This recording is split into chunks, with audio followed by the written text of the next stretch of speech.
வாழ்நாள் முழுவதும் தமிழுக்காகவே தன்னை ஒப்படைத்திருக்கின்ற ஒரு பெருமகன் பெருங்கவிக்கோ வ.மு. சேதுராமன் என முதலமைச்சர் ஸ்டாலின் தெரிவித்துள்ளார். பன்னாட்டு தமிழுறவு மன்ற நிறுவனர் பெருங்கவிக்கோ வ.மு. சேதுராமன் மறைவையொட்டி அவர் வெளியிட்டுள்ள இரங்கல் செய்தியில், பெருங்கவிக்கோ வ.மு. சேதுராமன் மறைந்த செய்தி அறிந்து சொல்லன்னா பெருந்துயர் ஆட்கொண்டது என்று கூறியுள்ளார்.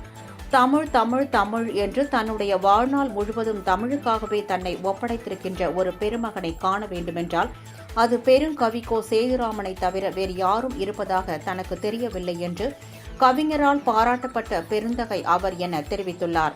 1,00,000க்கும் மேற்பட்ட கவிதைகள், 100க்கும் மேற்பட்ட கவிதை நூல்கள் உள்ளிட்ட படைப்புகளை தமிழுலகிற்கு அளித்த பெருங்கவிக்கோ வ.மு. சேதுராமனது புகழ் தமிழுள்ள வரை போற்றப்படும் என்று கூறியுள்ளார்.